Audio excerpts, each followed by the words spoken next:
श्री गोवर्धन नाथ की जय, श्री बालकृष्ण लाल की जय, सद्गुरु भगवान की जय।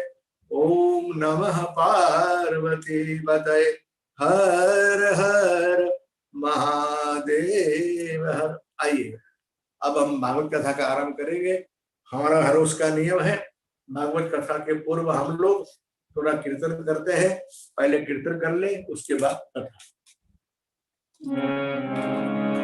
सब कीर्तन में सहयोग दे, ऐसे मेरी प्रार्थना है।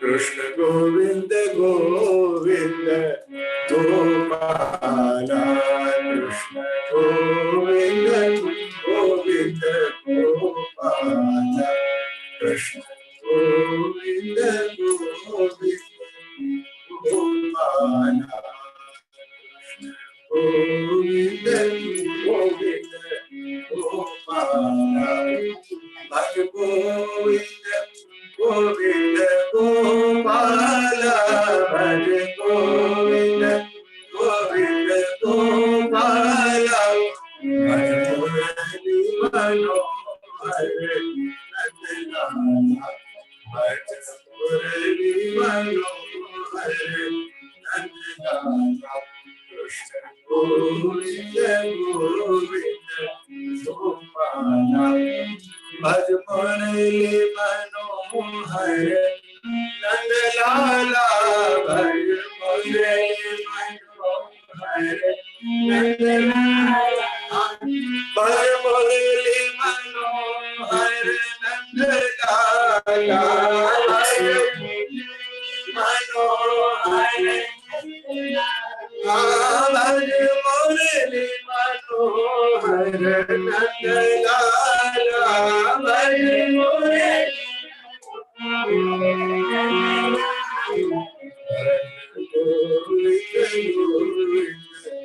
गोपाला,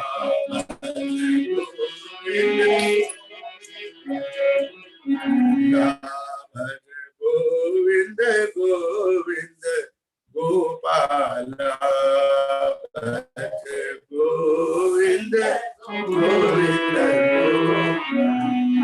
भज मुरली मनोहर नंदलाला, भज मुरली मनोहर नंदलाला, भज मुरली मनोहर नंदलाला, भज मुरली मनोहर नंदलाला, भज मुरली मनोहर नंदलाला, भज मुरली मनोहर नंदलाला, भज मुरली मनोहर नंदलाला, गोविंद गोविंद गोपाला, कृष्ण गोविंद गोविंद गोपाला, कृष्ण गोविंद गोविंद गोपाला, भज मुरली मनोहर नंदलाला, कृष्ण गोविंद गोविंद गोपाला। बोलिए श्री वृंदावन बिहारी लाल की जय, बांके बिहारी लाल की जय। ओम नमः पार्वती पतये, हर हर महादेव। आइए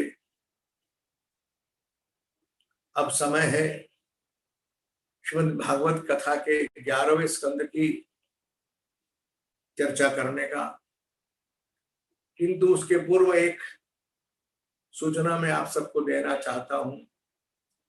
कई लोगों ने मुझे पिछले 2-3 दिनों में पूछ रखा है कि भाई शुक्रवार को अधिक मास की पूर्णाहुति के साथ, अधिक पुरुषोत्तम मास के कथा की पूर्णाहुति के साथ, भागवत कथा की पूर्णाहुति के साथ ये हमारा सत्संग सत्र जो हर रोज चल रहा है पिछले कई दिनों से, वो क्या आगे बढ़ेगा या पूरा होगा? उसके लिए यही उत्तर है कि कल यानी शुक्रवार को अमावस्या को अधिक पुरुषोत्तम मास की कथा का भी विराम होगा, पूर्णाहुति होगी। उसी के साथ साथ कल भागवत में 12वें स्कंद में भगवान परीक्षित जी महाराज के मोक्ष की कथा के साथ साथ 12वें स्कंद की कथा के विराम के साथ साथ हम कल भागवत कथा को भी विराम देंगे। और इसी दोनों कथा के विराम के साथ हमारा ये सत्संग सत्र पिछले कई दिनों से चल रहा है। यदि मेरी गलती नहीं हो रही तो जून, जुलाई, अगस्त, इन 3 महीने तो हमने गुजराती में कथा की, उसमें सुंदरकांड की कथा हुई हनुमान चालीसा की, और उसके पश्चात शिव चरित्र के अंतर्गत हमने के बालकांड के दोहे नंबर 43 से लेकर 43 राम कथा भी की।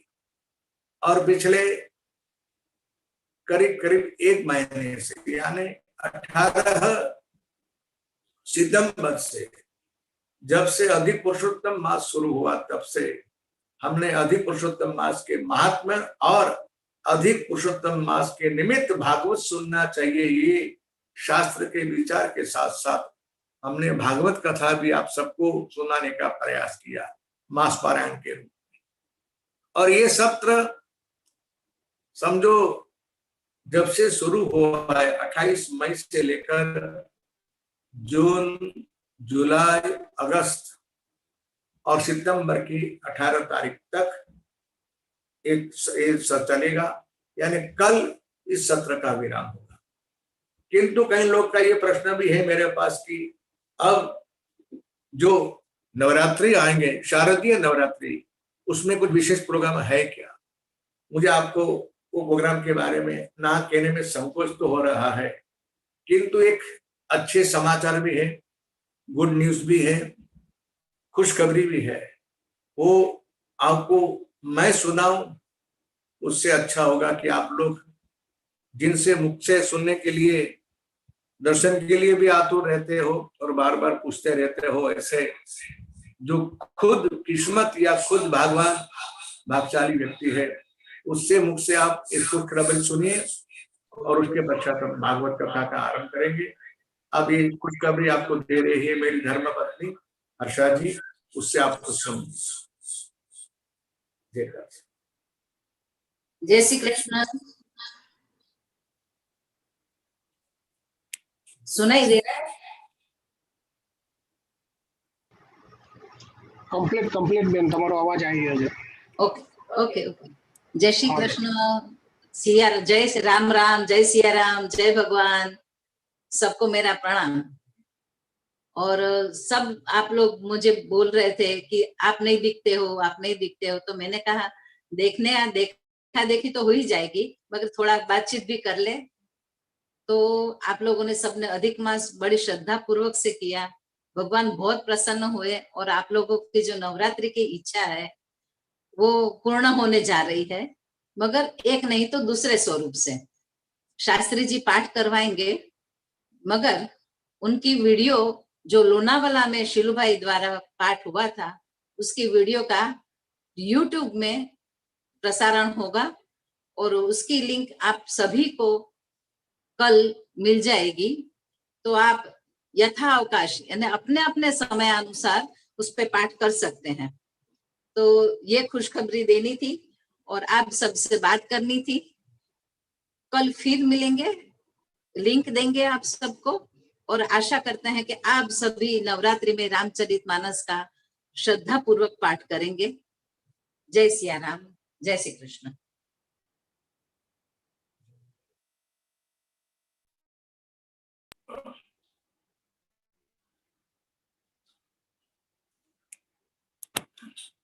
तो आइए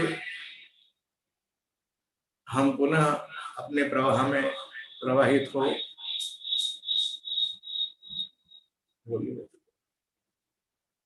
ये समाचार तो आपको मिल ही गया और आप जानते हो कि शारदीय नवरात्रि में रामचरितमानस के पाठ का बड़ा भारी महात्म्य है और मुझे विश्वास भी है कि आप लोगों में से कई लोग प्रतिवर्ष नवरात्रि में रामायण के पाठ करते होंगे। देखिए, यदि नहीं करते हो तो शुरू करना चाहिए। हमारे पूर्वजों के, पूर्वाचार्यों के आज्ञा के अनुसार हम सबके जीवन में वर्ष में 4 नवरात्रि आते हैं। प्रथम नवरात्रि आता है माघ महीने में, प्रतिपदा से नवमी तक। उसके पश्चात जिसे हम वसंत नवरात्रि कहते हैं वो चैत्र महीने में आता है, प्रतिपदा से लेकर नवमी तक। और उसके पश्चात आषाढ़ महीने में आता है, वो भी आषाढ़ शुक्ल प्रतिपदा से नवमी तक। और चौथा नवरात्रि जिसे हम शारदीय नवरात्रि कहते हैं वह आते हैं अश्विन शुक्ल प्रतिपदा से नवमी तक। दूसरी बात, जो भजक, जो साधक अपने जीवन में साधना करने की इच्छा रखता है, उस व्यक्ति को अपने जीवन काल में वर्ष में कम से कम 4 अनुष्ठान इन 4 नवरात्रि में करना ही चाहिए, ऐसे हमारे पूर्वाचार्यों की आज्ञा है। जो अपने जीवन में अपनी साधना की कक्षा आहिस्ता आहिस्ता बढ़ाना चाहते हैं, वे व्यक्ति तो इन 4 नवरात्रि का अवश्य ही लाभ ले, ऐसी मेरी आप सबसे प्रार्थना है। मैं खुद नहीं कह रहा हूं, मैं संतों का और शास्त्रों का संदेश वाहक हूं, मैं उनका संदेश आप तक पहुंचा रहा हूं और ये करने में बहुत हम सबका हित है, इसमें कोई संदेह ही नहीं। प्रतिवर्ष मैं अमरकंटक में जाके कल्याणी का आश्रम में नवरात्रि करता हूं, वहां रामायण का पाठ होता है। आप लोगों में से कुछ लोग जानते भी हैं। चैत्र मास में तो बंबई में होता ही है, मलाड में।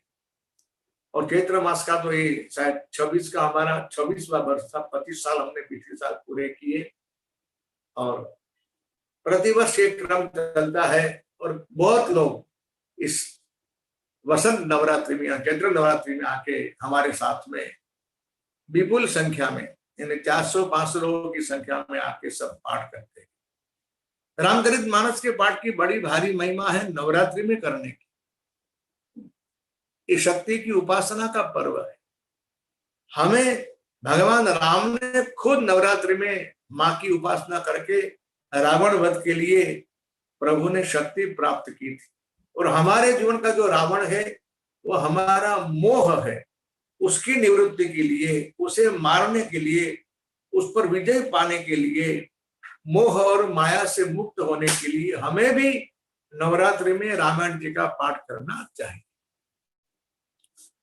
तो ये पाठ आप लोग सब कर सके अपने घर बैठे और मेरे साथ कर बैसे, इसलिए ऐसी योजना बनी हुई है जो भी आपने सुनी। पिछले वर्ष हमारे परम श्रद्धेय मित्र श्री लंदन वाले हमारे मित्र शिलू भाई भीमजियाणी ने लोनावाला में नारायणी धाम में 9 दिन का रामायण का पाठ रखा था। 2019 मार्च 18 से लेकर 26-27 तक, और वह पाठ पूरा वीडियो रिकॉर्डिंग हुआ है। तो ऐसी योजना बनी है कि उस पाठ का जो वीडियो रिकॉर्डिंग है वह YouTube में अपलोड किया जाएगा और आप लोग उसी पाठ के साथ YouTube में, जैसे आज कई लोग, इस हमारी पहले एक आखिरी ये पुरुषोत्तम मास की जो चल रही कथा, उस कथा का लाभ कुछ लोग YouTube में लाभ लेते हैं कथा सुनने का। और YouTube की कमाल ये भी है कि आप कभी भी सुन सकते हो, उसका लाभ ले सकते हो। तो वो पाठ की लिंक भी और कुछ कीवर्ड्स भी होगी, वो भी कल तक हमको शायद प्राप्त हो जाएंगे और मैं आपको पहुंचाने का प्रयास करूंगा। कुछ लोगों को न मिले तो वे किसी और अपने परिचित मित्रों से इसकी जानकारी प्राप्त कर ले। और नवरात्रि में यानी शनिवार से 9 दिन तक आप अवश्य ही रामचरितमानस का पाठ करें, ऐसी मेरी आप सबसे करबद्ध प्रार्थना है। YouTube में मेरे साथ ही करे ऐसा कोई मेरा आग्रह नहीं है, ये तो कई लोगों की ऐसी इच्छा है कि ऐसा कुछ हो तो अच्छी बात है। तो ये हमारे पास जो व्यवस्था थी उसका आयोजन करने जा रहे हैं और आयोजन हो जाएगा। आप लोग बड़ी आराम से YouTube में वो पाठ सुन सकेंगे, उसके साथ आप पाठ कर सकेंगे। तो ये अवश्य लाभ ले आप लोग। शनिवार से कार्यक्रम शुरू होगा, समय वगैरह मैं कल आपको बता दूंगा, उसके वगैरह बता दूंगा, उसकी लिंक भी आपको पहुंच जाएगी। तो यानी कि आप किसी भी तरह से रामायण जी का पाठ नवरात्रि में करें, ऐसी मेरी प्रार्थना है। आइए अब हम कथा प्रसंग में आगे बढ़ते हैं। हमें 11वें स्कंद में हमने जो प्रश्न पूछा है भगवान वसुदेव जी महाराज ने, भगवान के पिता वसुदेव जी ने देवर्षि नारद जी से पूछा और भगवान देवर्षि नारद ने उन्हें महाराज निमि विरेद विदेह राज निमि और 9 योगेश्वर के जो संवाद हुआ उस संवाद की चर्चा हम सुन रहे हैं। हमने कल एक संवाद सुना जिसमें भगवान कवि नाम के योगेश्वर ने भागवत धर्म की परिभाषा सुनाई।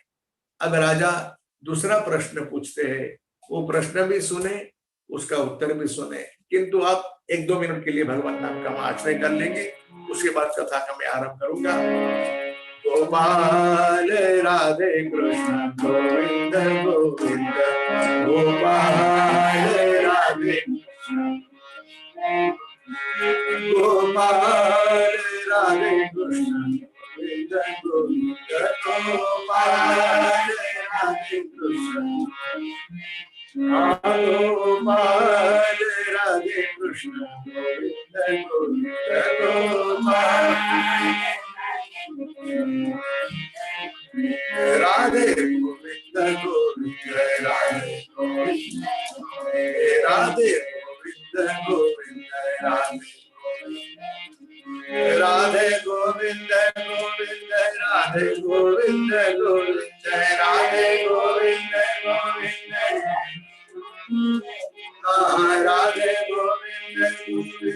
राधे गोविंद गोविंद राधे गोविंद गोविंद राधे गोविंद गोविंद राधे गोविंद गोविंद राधे गोविंद गोविंद राधे राधे गोविंद गोविंद राधे गोविंद गोविंद राधे गोविंद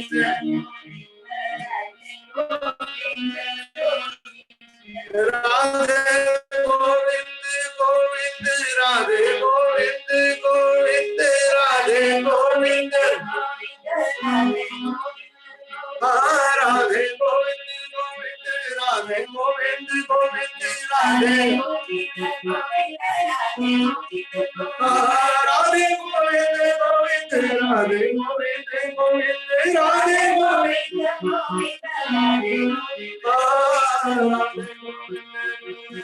गोविंद राधे गोविंद गोविंद राधे गोविंद गोविंद राधे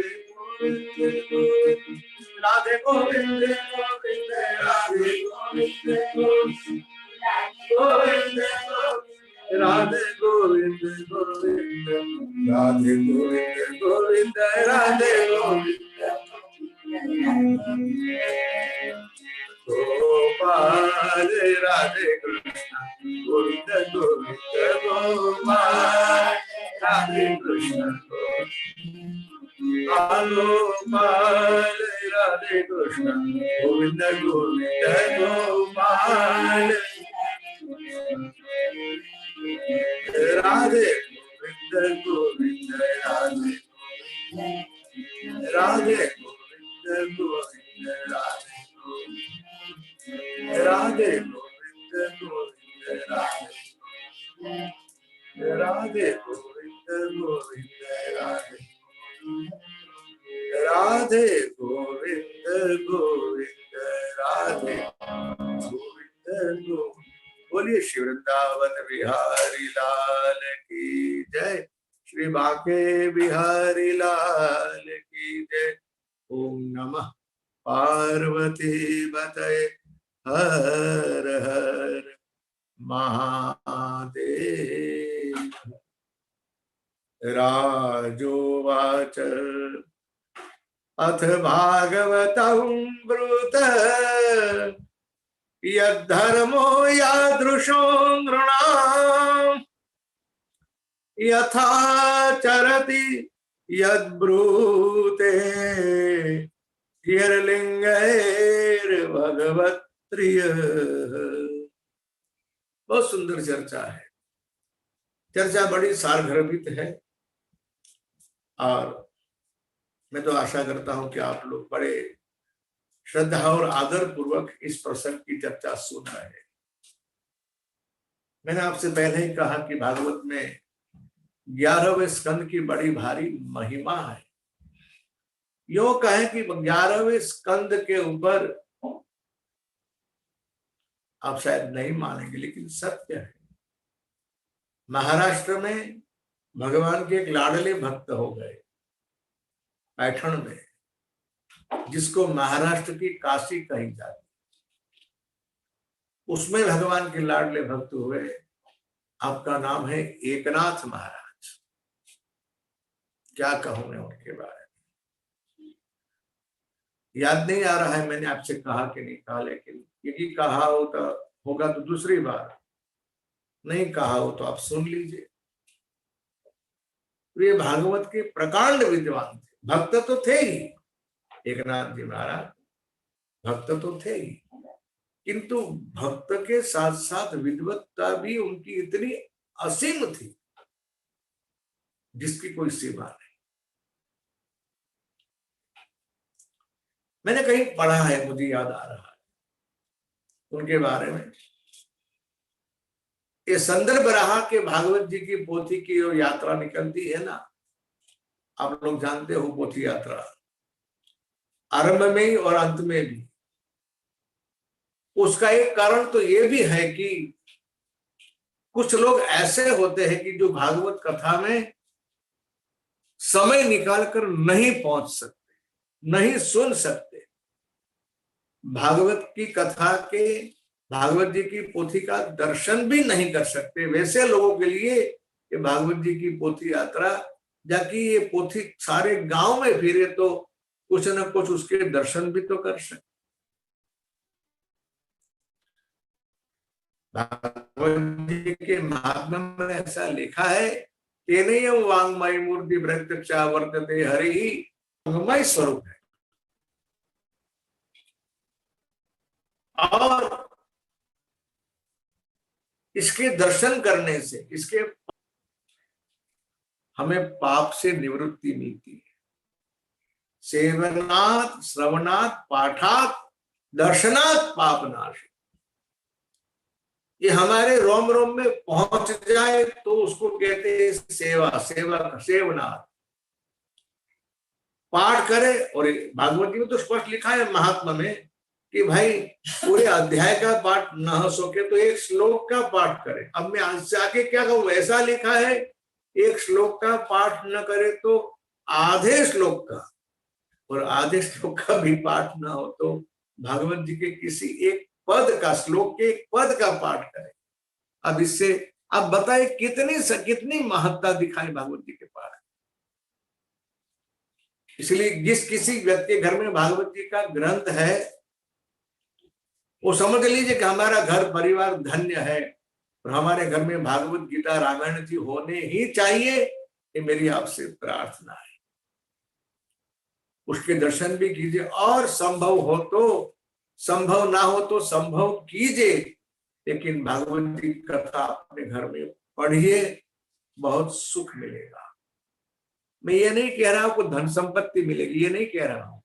मैं आपसे ये नहीं कह रहा हूं कि आपकी इच्छा पूरी हो जाएगी, ऐसा नहीं कह रहा हूं। आपका दुर्भाग्य मिट जाएगा, ऐसा भी नहीं कह रहा हूं। मैं कह रहा हूं आपको सुख मिलेगा। और सही में ये मैं कहूं ये सत्य नहीं, आपका अनुभव कहे वही सत्य।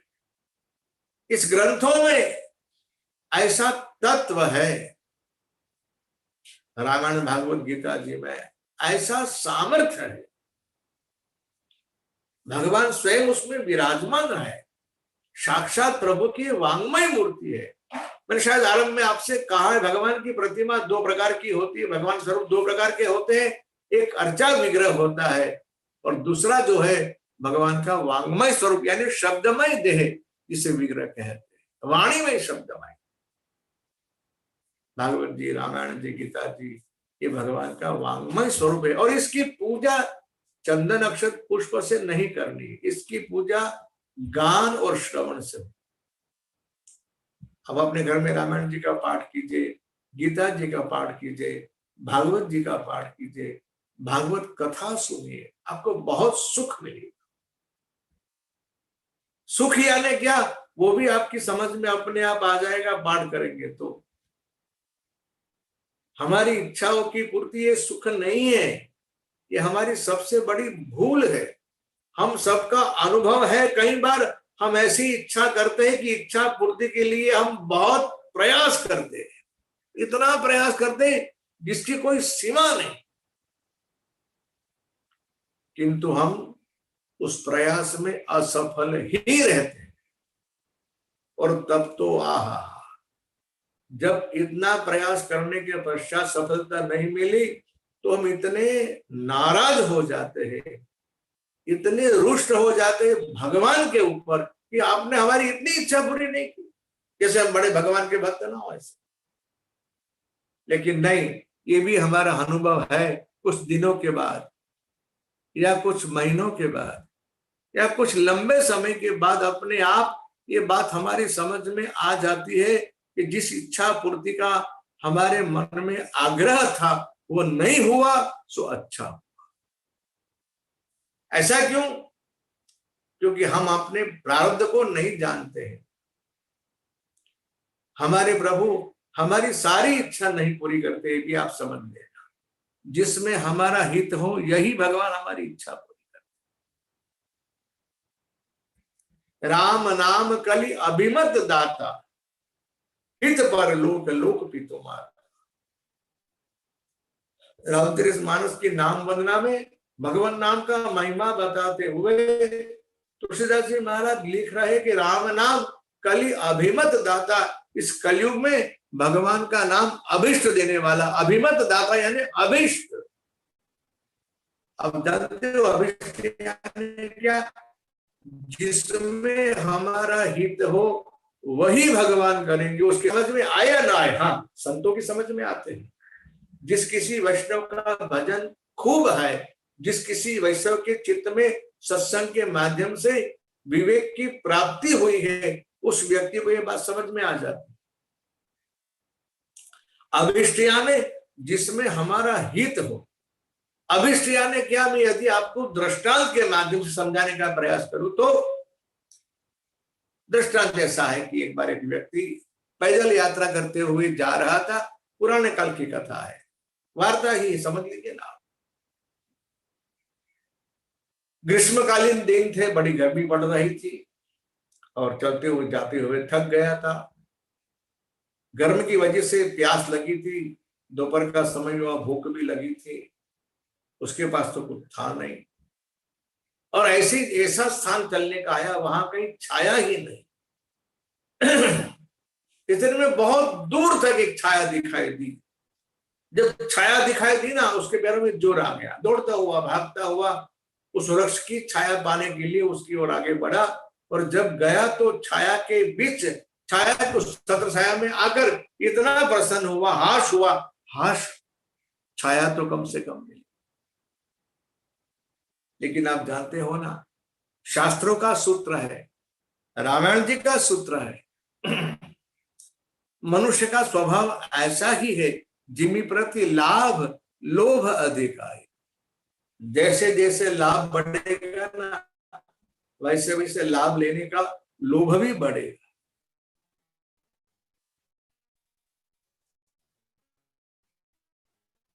पहले उसको आशा वृक्ष है, ये वृक्ष था कल्प वृक्ष। देखिए कल्प वृक्ष में और हमारे प्रभु की छाया में इतना ही फर्क है। राम नाम समझाने का प्रयास करता हूं। राम नाम कल्प वृक्ष है, किंतु कल्प वृक्ष की और राम नाम की महिमा में फर्क इतना ही है कि राम नाम हमारा अभिष्ट करेगा और कल्प वृक्ष हमारी सारी इच्छा पूरी करता है। राम नाम हमारी सारी इच्छा पूरी करेगा नहीं, जिसमें हमारा हित होगा वही हमारी इच्छा पूरी करेगा। एक कल्प वृक्ष और राम नाम का भेद जो है वो समझाने के लिए मैं आपको एक कथा सुना रहा हूं, दृष्टांत सुना। अब जब उस व्यक्ति को अब लाभ लोभ हुआ, अरे वाह प्रभु छाया तो मिल गई, कहीं से एक लोटा पानी मिल गया होता तो। अब उसको नहीं पता वो कहाँ बैठा है, वो जहां बैठा हुआ था वो कल्प वृक्ष की छाया में, और वह वृक्ष कल्प वृक्ष था।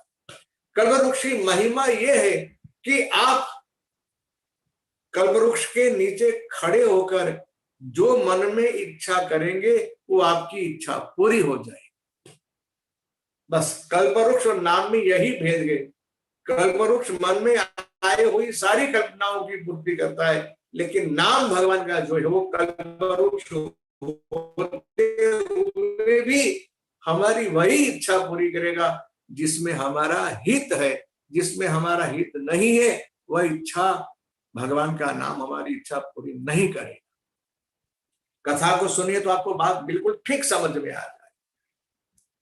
अब उसको पता नहीं मैं किसकी छाया में बैठा हुआ हूं, और संजोग से वो कल्प वृक्ष था।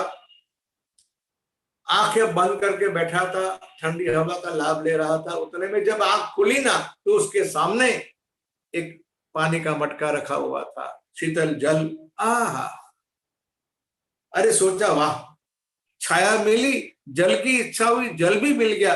अब वो किसी से पूछने आया कि कई जल कहां से आया, कौन लाया, क्यों लाया।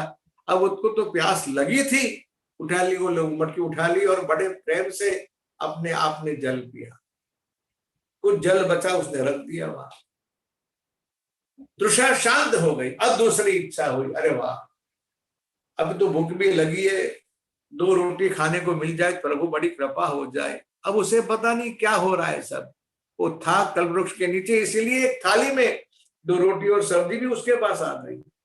अरे वाह क्या मेरे प्रभु की लीला, समझ में नहीं आ रहा। मैंने इच्छा की जल मिल गया, छाया मिल गई, अब भोजन भी मिल गया।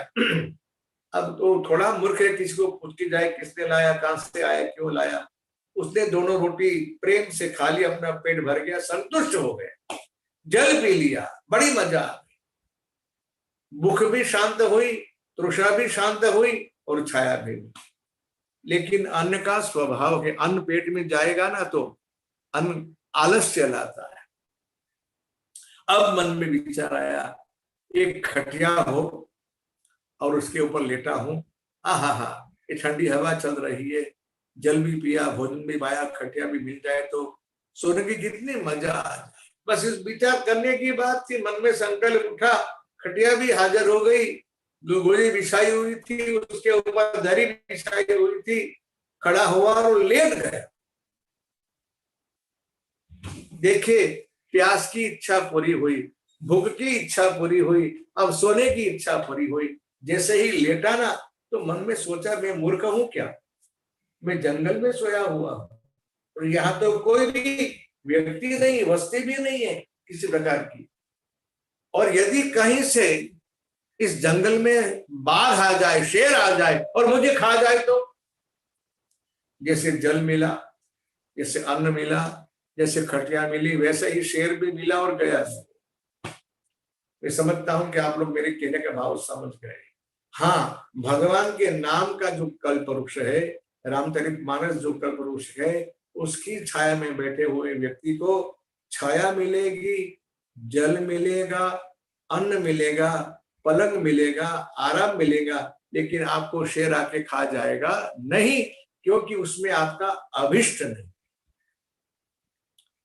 इसलिए प्यारे बंधुओं, यदि आप भजन करते हो, प्रभु का आश्रय करते हो, प्रभु के आश्रय आप आश्रित हो प्रभु के, तो ये बात ख्याल में रखना, यदि कोई भगवान हमारी इच्छा पूरी ना करे न तो समझ देना इसमें हमारा अभिष्ट नहीं है, हमारा हित नहीं है, इसीलिए भगवान हमारी इच्छा पूरी नहीं कर रहे।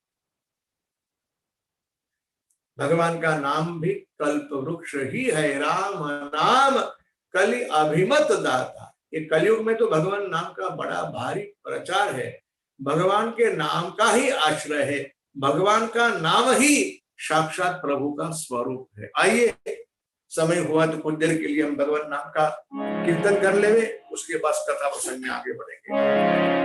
हरे कृष्ण कृष्ण कृष्ण हरे हरे, हरे राम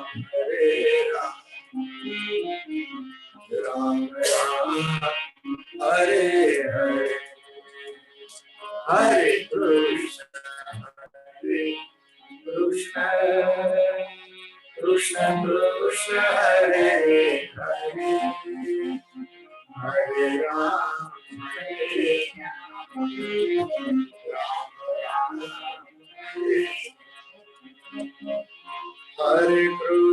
हरे कृष्ण कृष्ण कृष्ण हरे हरे, हरे राम राम राम हरे हरे, हरे कृष्ण कृष्ण कृष्ण हरे हरे, हरे राम राम राम सब गाइए। हरे कृष्ण कृष्ण कृष्ण हरे हरे, हरे राम राम राम हरे हरे, हरे कृष्ण कृष्ण कृष्ण हरे हरे, हरे राम राम राम हरे कृष्ण कृष्ण कृष्ण हरे हरे, हरे राम राम राम हरे हरे, हरे कृष्ण कृष्ण कृष्ण हरे हरे, हरे राम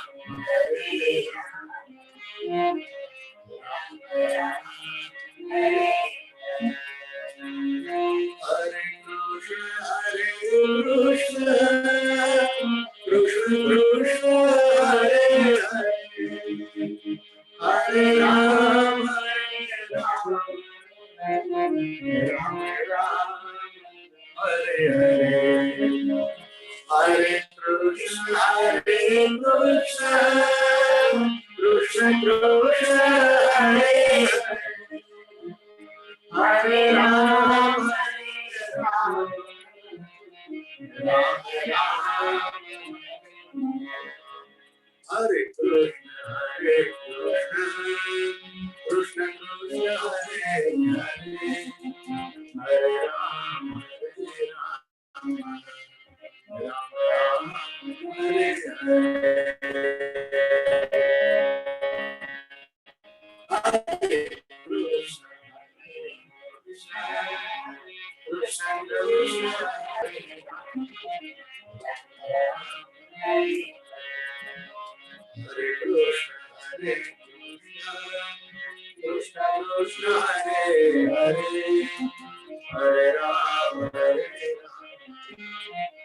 राम राम हरे हरे, हरे कृष्ण कृष्ण कृष्ण हरे हरे, हरे राम राम राम। बोलिए श्री वृंदावन बिहारी लाल की जय। राजा ने दूसरा प्रश्न पूछा है, भक्त का लक्षण कैसा हो, भक्त कैसा होता है? पहला प्रश्न है भागवत धर्म के संदर्भ में हमने वो चर्चा सुनी, कायेन बुद्ध्यात्मना वा स्वभावात् करोति यद्यत् सकलम परस्मै नारायणायति समर्पयेत्, तत् के लिए करो। ये भागवत धर्म का रहस्य है, भागवत धर्म की व्याख्या है, यही भागवत धर्म।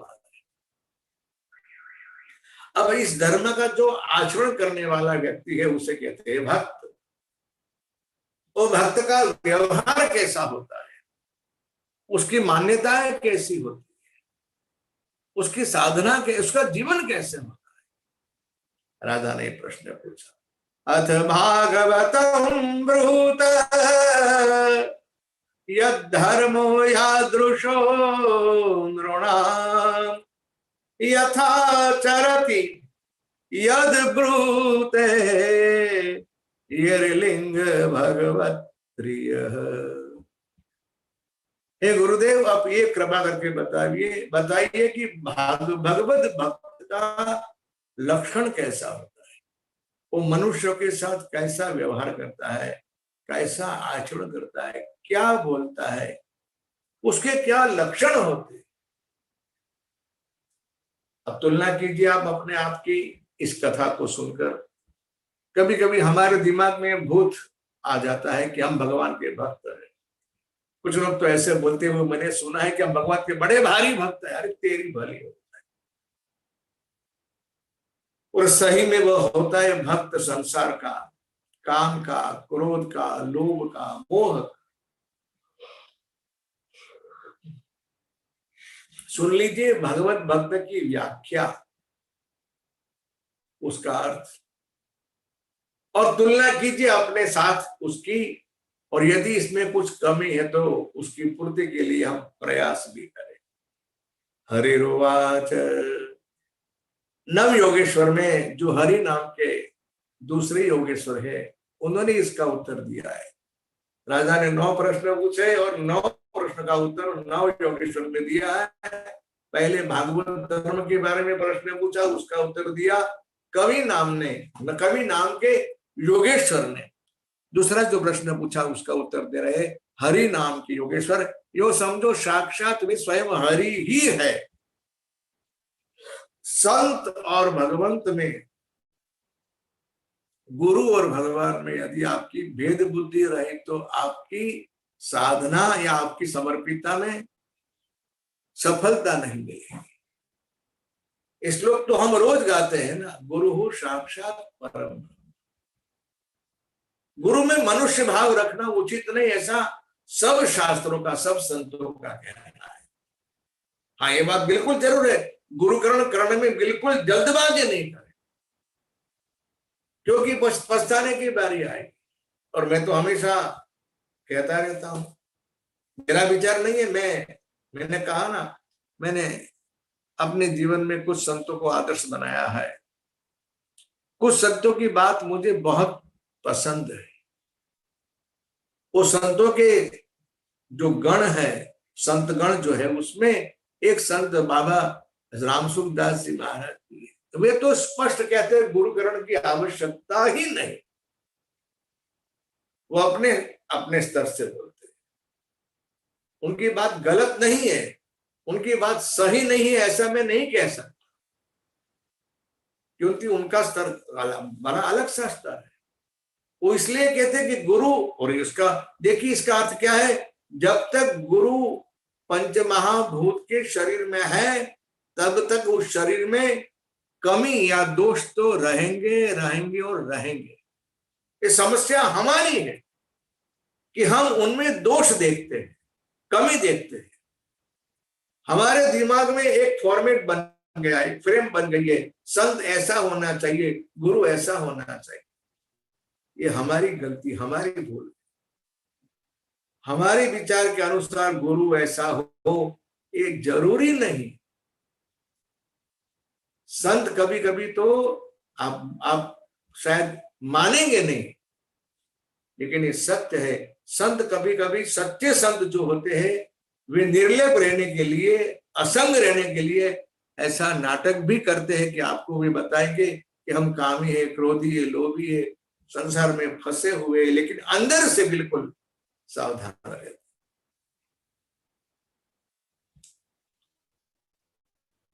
इसलिए गुरुकरण की आवश्यकता नहीं, जल्दबाजी भी नहीं। अपनी निष्ठा, अपनी इच्छा के अनुरूप व्यक्तित्व नहीं मिले, पहली बात तो राम सुखदास जी महाराज की बात मानिए, गुरुकरण कीजिए ही नहीं। यदि आप नहीं किया है तो, अगर कर लिया है तो उसमें आप पूरी निष्ठा बनाए। जब तक ऐसा कोई व्यक्ति न मिले तब तक किसी शास्त्र को गुरु के रूप में प्रस्थापित करे। किसी इष्टदेव को, हमारे जो इष्टदेव है, राम हो, कृष्ण हो, शिव हो, हनुमान जी हो, माता जी हो, वे हमारे गुरु ही है, उसमें गुरु भाव रखे। ऐसे कोई भूतकाल में संत महात्मा हो गए जिनके प्रति आपका मन बड़ा आकृष्ट रहता है, उनको गुरु के रूप में स्वीकार करें। देखिए, मेरा कहना यही है कि जब आपका अधिकार अपने आप सिद्ध हो जाएगा ना, तब गुरु आपको खोज लेंगे। गुरु को खोजने हम जाएंगे तो भूल होने की संभावना है, गुरु हमको खोज ले, ये बड़ी अच्छी बात। हरिरुवाच सर्वभूतेषु यः पश्येत् भगवद् भावमात्मनः भूतानि भगवत्या मन्येष भागवतोत्तम। ईश्वरे तदधीशेषु बालिशेषु द्विषत्सु च प्रेम मैत्री कृपापेक्षा य करोति समध्यम। एक उत्तम भक्त है, एक मध्यम भक्त है, एक कनिष्ठ भक्त है। एक ही कैटेगरी बना दी, यानी कर दिया वर्गीकरण। हरिरूप हरि महात्मा कह रहे हैं कि राजन, आत्मस्वरूप भगवान समस्त प्राणियों में आत्मा रूप से, नित्य रूप से स्थित है। जो वहां भी देखता है सारे प्रभु का दर्शन हो, वह भक्त उत्तमोत्तम भक्त है, श्रेष्ठ भक्त। सिद्धांत कठिन बहुत है। सर्वत्र भगवत दर्शन होना है सरल बात नहीं। आपने सुना होगा ना तुकाराम जी महाराज के बारे में कथा ऐसी है। उनकी जो धर्मपत्नी थी थोड़ी कर्कशा थी, और महात्मा बड़े पंडितनाथ के लाडले भक्त। एक बार किसी भक्त ने उन्हें शिरडी दे दी। झुंड बांधा हुआ था शिरडी का, और गन्ना जिसे कहते हैं ना, उसका भाड़ा बना हुआ था। गन्ना लेके आ रहे थे और रास्ते में एक बच्चे ने कहा, बाबा एक दे दो ना गन्ना मुझे। अब ये तो अपनी मस्ती में रहने वाले, उनको तो सर्वत्र भगवान ही दिखाई दे, ले जा। तो उस बालक ने उसमें से एक गन्ना निकाल दिया, खींच लिया। अब एक बच्चा ले गया तो दूसरे को इच्छा हुई, उसने मांगा, वो भी ले गया, तीसरा, चौथा, पांच। अब घर पहुंचते पहुंचते इस गठड़ी में से सिर्फ एक ही गन्ना बचा, वो लेकर घर पे आए। और आप जानते हो ना, ये भक्तों की जो अड़ोसी पड़ोसी होते हैं ना, बड़े पता नहीं इतने सावधान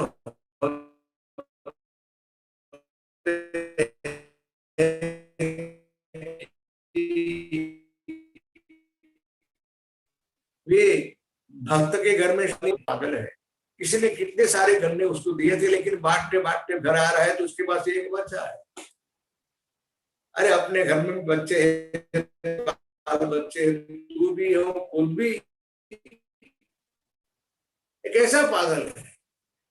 अब तुकाराम महाराज ने आके जब घर पे उस गन्ना दिया ना अपने भक्त को, इतनी रुष्ट हो, भारी गठड़ी में से एक ही आप घर पे लेकर आए। उसने लिया और बड़े जोर से पटक दिया तुकाराम महाराज की पीठ में। गन्ने टुकड़े तो टुकड़े हो गए। अरे वाह वाह वाह, क्या बात है। देखिए, दुख में भी पॉजिटिव थिंकिंग, सकारात्मक विचार आना कितनी कठिन बात। तुकाराम महाराज ने कहा वाह वाह वाह वाह वाह। मैं कब से सोच रहा था कि गन्ना एक ही हम दो कैसे खाएंगे, लेकिन अच्छा किया आपने इसके टुकड़े कर दिए।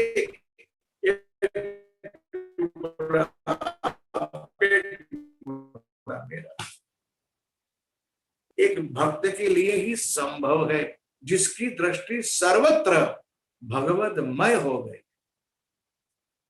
एक बार रोटी बना रहे और कहीं से कुत्ता आया, 20-30 रोटी बनी हुई थी, उसमें से 10 रोटी लेकर वो कुत्ता दौड़ गया। अब तुकाराम जी महाराज उसके पीछे दौड़े, विठल विठल रुको रुको रुको रुको। अभी उसमें घी चुपड़ने का बाकी है। देखिए, इस कुत्ते में भी इस महात्मा को अपने ठाकुर जी के दर्शन हो रहा है। कथाएं हम भले सुनते हैं, इसका आनंद भले लेवे, लेकिन ये विचार, ये सिद्धांत अपने चित्त में स्थित होना कितना कठिन है, उसके बारे में आप सोचें। सर्वभूतेषु यः पश्येत्, ये महात्मा जिसे सर्वत्र अपने भगवान का ही दर्शन होता है। भगवद्वात्मात्मनः भूतानि भगवत्या मन्येष भागवतोत्तम। सर्व के अंदर, सब प्राणी मात्र में भगवत दर्शन करे, ऐसे महात्मा बहुत दुर्लभ है।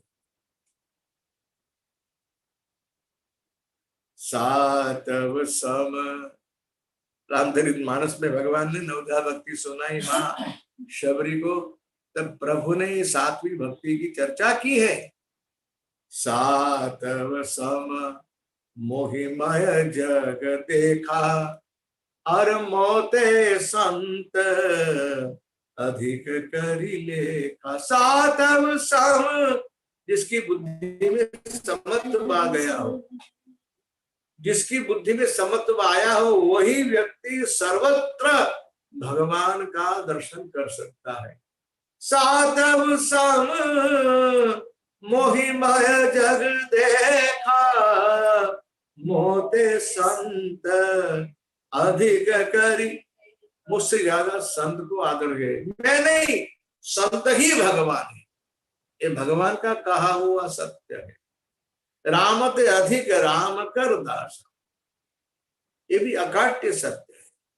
भगवान अपने भक्तों की महिमा बढ़ाते हैं, और भगवान के भक्त सही में भगवान से बढ़कर है, ये भी सत्य हमने कई बार संतों के मुख से सुना है।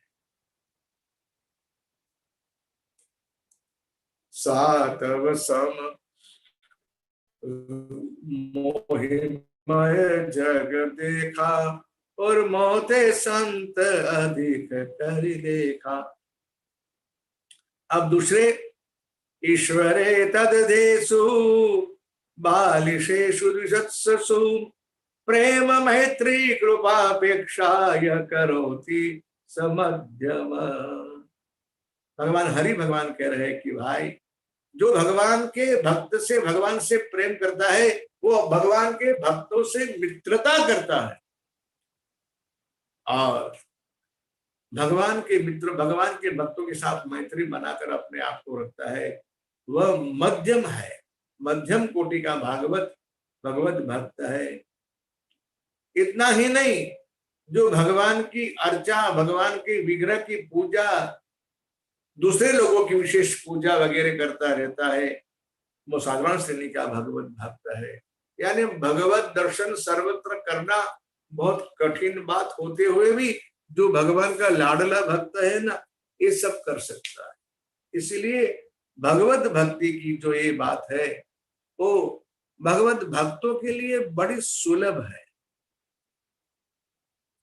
इसके पश्चात राजा ने प्रश्न पूछा, राजोवाच परस्य विष्णोरिशस्य मायि नामपि मोहिनीं, मायां वेदितुमिच्छामो भगवन्तो ब्रुवन्तो पुनः। अब मैं आपके मुख से माया का स्वरूप जानना चाहता हूं। आप कृपा करके मुझे बतलाइए कि माया का स्वरूप क्या है। देखिए, असल में देखा जाए तो ये सारी वेदांत की ही चर्चा है। जैसे भगवान लखनलाल जी महाराज ने भगवान राघवेंद्र को पंचवटी में जो 5 प्रश्न पूछे, आप जानते हो उसकी चर्चा, जिसे रामचरितमानस की भाषा में राम गीता कहते हैं। और समझ लीजिए 5 प्रश्नों में, इन 5 ही प्रश्नों में सनातन धर्म के सारे सिद्धांत आ जाते हैं, सारे सूत्र आ जाते हैं। इतनी बात, इन 5 प्रश्नों की चर्चा आप सुने और आप समझने का प्रयास करें तो आपको सनातन धर्म का जो स्वरूप है वो अपने आप समझ में आता है। जैसे लक्ष्मण जी ने पूछा था कि महाराज ज्ञान क्या है, वैराग्य क्या है, माया क्या है, भक्ति क्या है और जीव और ईश्वर का भेद क्या है। इन 5 प्रश्नों में पूरा पूरा सनातन धर्म का मूल आ गया। ठीक वैसे ही राजा यहाँ मिमी महाराज अब पूछ रहे हैं कि महाराज मुझे समझाइए कि माया का स्वरूप क्या है। बहुत सुंदर प्रश्न है। और यदि हमें माया के बारे में समझ आ गई या माया के तत्व को हम समझ लिए तो हम समझ लीजिए कि हम आधे मार्ग तक तो बिल्कुल पहुंच ही गए।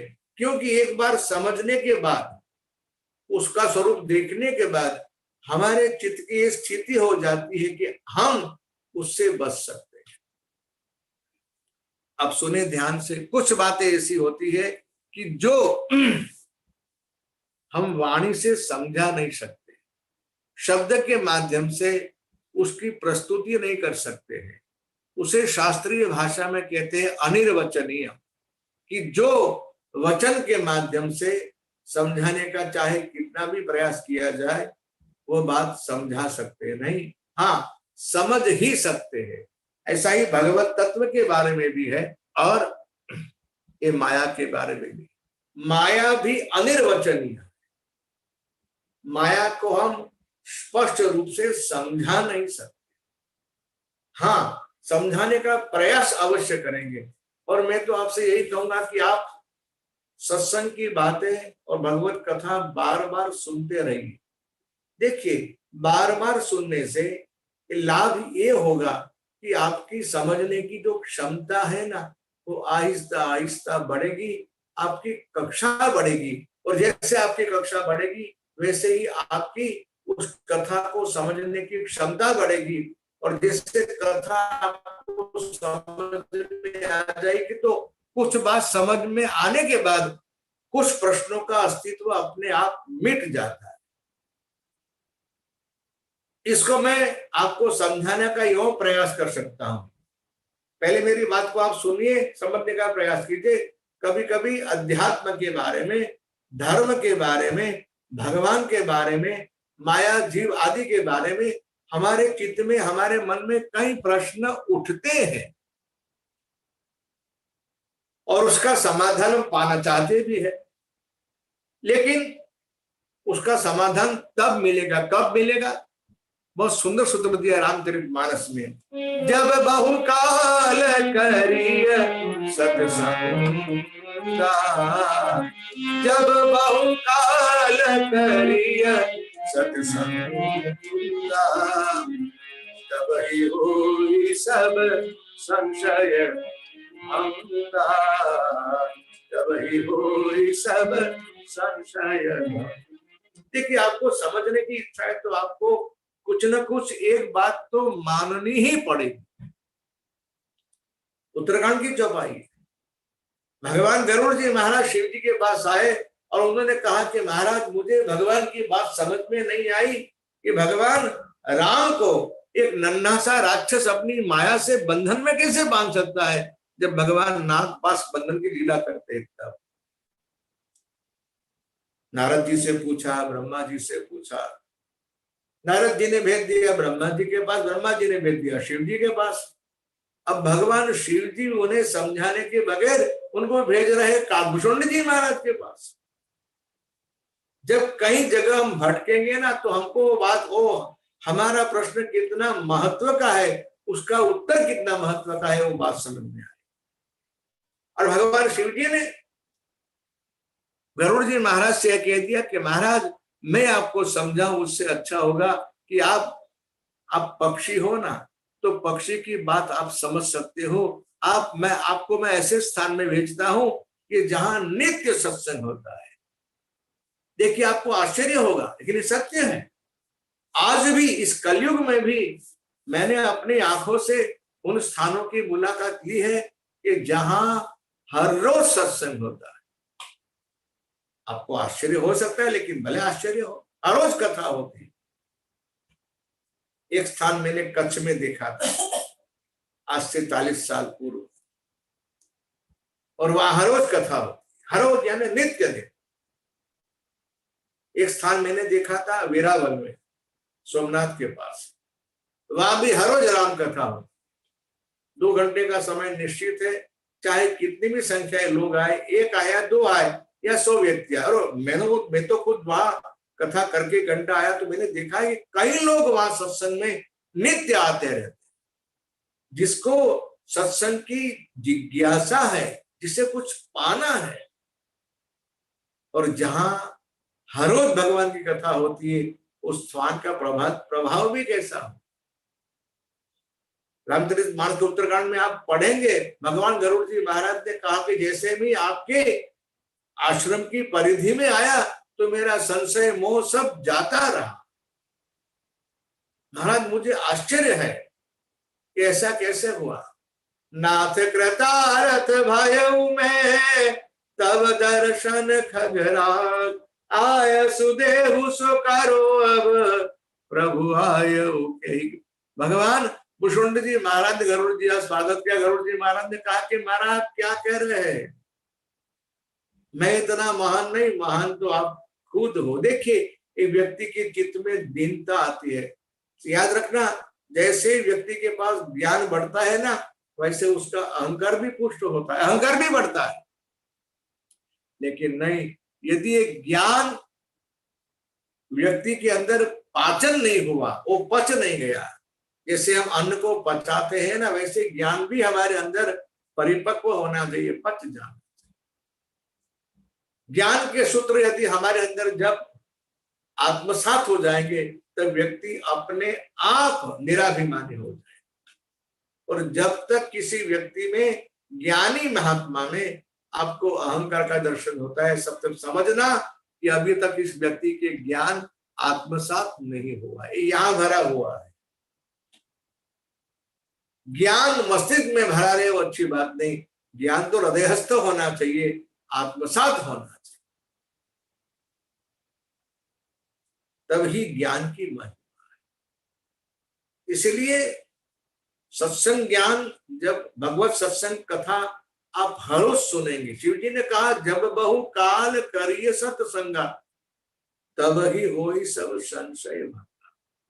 भगवत तत्व के बारे में, परम तत्व के बारे में, कथा के बारे में, भगवान के भक्तों के बारे में आपको यदि कुछ समझना है, सुनना है, तो आप बहुत सत्संग का अभ्यास करो। मैंने कहा ना, एक स्थान मैंने कच्छ में देखा था, एक स्थान वेरावल गुजरात में देखा था, एक स्थान बड़ौदा में देखा, और आज भी कई स्थान बंबई में ऐसे है, मंदिरों में हर रोज कथा भगवान की होती है। बड़ी बड़ी आवश्यक वस्तु है। हमारे जीवन का ये नित्य नियम बन जाए, रूटीन बन जाए कि हमारा सत्संग सुने, भगवत कथा सुने। आप अभ्यास करके देखिए, आप प्रयास करके देखिए, आपको क्या कुछ नहीं मिलता है। और आजकल तो ये विज्ञान का जमाना है। हाँ, ये बात जरूर है, अब विज्ञान के यंत्रों के माध्यम से कथा सुनेंगे, उसमें उतना लाभ नहीं होगा जितना पर्सनल साक्षात महात्मा के मुख से कथा सुनेंगे, उतना लाभ नहीं होगा। उसमें एक फर्क है। क्या फर्क है वो भी आप समझ लीजिए। जो व्यक्ति खुद बोलता है, उसके समक्ष आप बैठकर कथा सुनते हैं, या उसकी जो रिकॉर्डिंग वगैरह है वो सुनते हैं, उस दोनों में भेद क्या है ये समझ लीजिए। एक में है यंत्र माध्यम, दूसरे में यंत्र का आवश्यकता नहीं, यंत्र का माध्यम नहीं, वो व्यक्ति साक्षात खुद बोल रहा है। और जो व्यक्ति बोल रहा है ना, जो आपको सत्संग कर रहा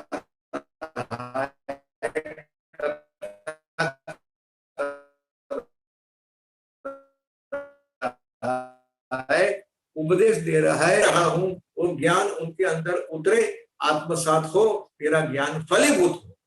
अब उस व्यक्ति के उस संकल्प का परिणाम ये आएगा कि आपको वो बात समझ में आहिस्ता आहिस्ता आहिस्ता अपने आप आ जाएगी। और मैं क्या होगा, वो बात जब समझ में आ जाएगी तो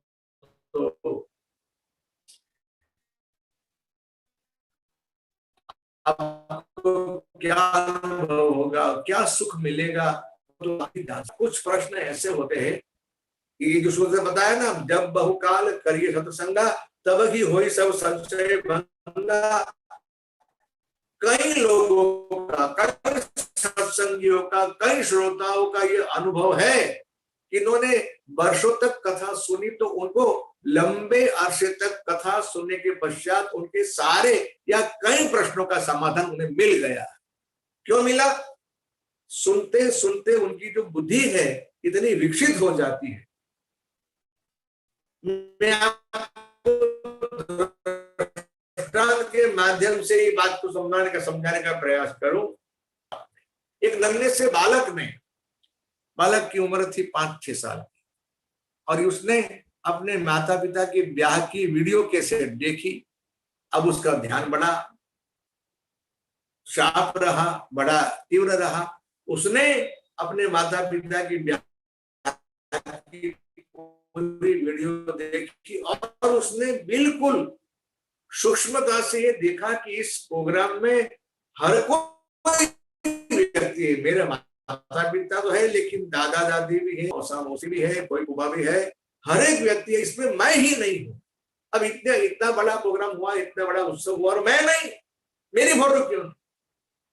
अब इसके मन में प्रश्न स्वाभाविक बाल स्वभाव है। अब मुझे आप कहिए, यदि ये बच्चा अपने माता पिता से पूछेगा कि इसमें मैं क्यों नहीं हूं, उसका कोई उत्तर दे सकता है? हाँ, उसके माता पिता ने उत्तर दिया होगा, कुछ सब समझाया होगा, वो बात पूरी कर दी होगी, लेकिन इस प्रश्न का अस्तित्व इस बालक के चित्त में कब मिटेगा आप जानते हो?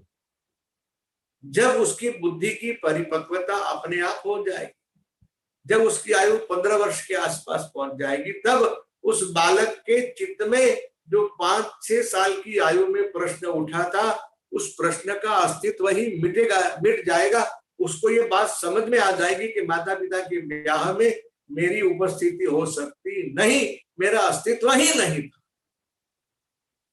ऐसे ही जब हमारी बुद्धि का सुनते सुनते विकसित होती है बुद्धि, हमारी बुद्धि का विकास होता है, तब कुछ प्रश्न ऐसे हैं जो अपने आप उसका समाधान हमें मिल जाता है। इसलिए भगवान शिव जी ने गरुड़ जी महाराज से यह कहा कि जब बहुकाल करिए सत्संगा तब ही होई सब संशय भंगा।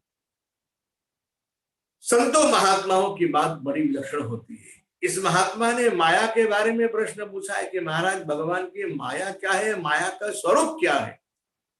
परस्य विष्णुर्षरिस्य मायि नामपि मोहिनीं मायां वेदितुमिच्छामो भगवन्तो ब्रुवन्तु न नानुतृप्तये जुषन् युष्मद्वजो हरिकथामृतं संसारताप निस्तप्तो मर्त्यताप भेषजम्। आप कृपा करके मुझे माया का स्वरूप दिखाइए, ये माया किसे कहते हैं? क्योंकि व्यक्ति मृत्यु का शिकार होते हुए भी, आश्चर्य है कि नहीं, एक व्यक्ति अपने जीवन काल में कितने ही व्यक्ति को मरते हुए देखता है, फिर भी वो यही समझता है कि लोग भले मरे, मैं मरने वाला नहीं। भगवान बुद्ध को किसी व्यक्ति का शव देखकर, किसी वृद्ध महात्मा को देखकर वैराग्य आ गया। और हम तो कई बार श्मशान में भी जा चुके होते हैं, फिर भी हमारे जीवन में वैराग्य आता नहीं। हाँ, वैराग्य आता है, वहां आता है जिसे श्मशान वैराग्य कहते हैं, वहां तक आएगा, वहां लोग यही चर्चा करेंगे। किंतु जैसे वहां से बाहर आ गए, जैसे थे वैसे वापस हो जाए। याद रखना प्रभु, जब तक हमारे जीवन में वैराग्य नहीं आएगा, त्याग नहीं आएगा, ज्ञान हमारी बुद्धि में टिकेगा नहीं। चाहे हम कितनी भी कथा सुन ले, सत्संग सुन ले, लेकिन फिर भी आपके जीवन में वैराग आए या ना आए, मेरी तो आपसे प्रार्थना है कि आप कथा सुनते ही रहिए। इसके संदर्भ में मेरी एक और भी सलाह है कि आप जैसे जिस लगता की वाणी में आपको आपका मन आकृष्ट हो, आपका मन लगे, ऐसे वक्ता की वाणी सुनते रहिए। क्योंकि ऐसे वक्ता की वाणी के माध्यम से आपके चित्त में वैराग्य की सृष्टि भी होगी, ज्ञान की सृष्टि भी होगी, और इतना ही नहीं, आप में भगवान का भजन भी बढ़ेगा, तो आपके जीवन में भक्ति की सृष्टि भी होगी। सत्संग कथा के माध्यम से माया का क्या स्वरूप है वो हम समझ सकते हैं। भगवान अंतरिक्ष नाम के योगेश्वर ने कहा,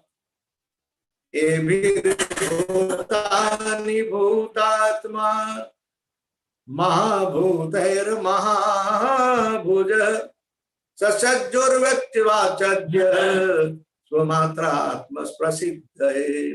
भगवान की माया स्वरूपतः अनिर्वचनीय है, इसलिए कार्यों के द्वारा ही उसका निरूपण होता है। मैंने अभी अभी आपसे निवेदन किया ना कि माया का स्वरूप अनिर्वचनीय है। अनिर्वचनीय यानी क्या?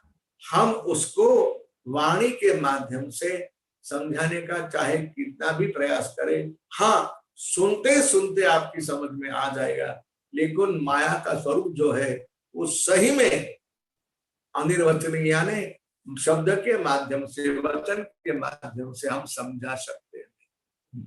रामचरितमानस में, राम गीता में लक्ष्मण जी ने प्रश्न पूछा तो भगवान ने कहा माया का स्वरूप, माया मोर तोरते माया जीव के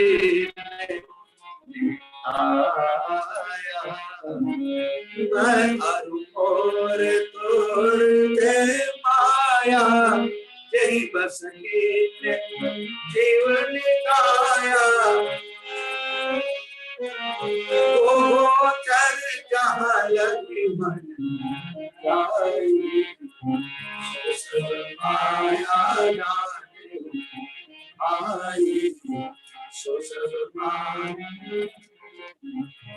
जहां तक हमारी इंद्रियां पहुंच सकती है, जहां तक हमारा मन पहुंच सकता है, वो सब माया का स्वरूप है। माया के दो स्वरूप बताए, विद्या और अविद्या। इसकी चर्चा हम थोड़ी करेंगे कल। मुझे तो लगता है कि इतना विषय विशाल है, इतना विस्तार वाली कथा है कि हम पूरी कथा तो आपको सुना नहीं पाएंगे। फिर भी संक्षेप में पूरी कथा जितनी 11वें स्कंद की वो कथा सुनाकर कल 12वें स्कंद में भगवान परीक्षित जी महाराज के मोक्ष की कथा सुनाकर इस सत्र को हम कल विराम देंगे। आइए, समय पूरा होने जा रहा है, इसलिए हम 2 मिनट के लिए जय राधे जय राधे, जय श्री कृष्ण बोलो जय राधे, जय राधे जय राधे, जय श्री कृष्ण बोलो जय राधे, जय श्री कृष्ण बोलो जय राधे, जय श्री कृष्ण बोलो जय राधे, जय राधे राधे राधे, जय राधे राधे राधे, जय राधे, जय श्री कृष्ण बोलो जय राधे, जय राधे जय राधे, जय श्री कृष्ण बोलो जय राधे, जय श्री कृष्ण बोलो जय राधे। जय श्री कृष्ण बोलो जय राम, जय श्री कृष्ण बोलो जय राधे, जय श्री कृष्ण बोलो जय। कायेन वाचा मनसेन्द्रियेण वा बुद्ध्यात्मना वा प्रकृते स्वभावात् करोमि यद्यत् सकलं परस्मै नारायणाय समर्पयामि। श्री रामचंद्र भगवान की जय, श्री हनुमान जी महाराज की जय, भागवत भगवान की जय, श्री सुखदेव जी महाराज की जय, श्री पुरुषोत्तम भगवान की जय। ओम नमः पार्वती पतये, हर हर महादेव। आप सभी को मेरा जय सिया राम, जय श्री कृष्ण, जय भगवान। और कल मिलेंगे 5 बजे। आप सबको तब तक के लिए मेरे राधे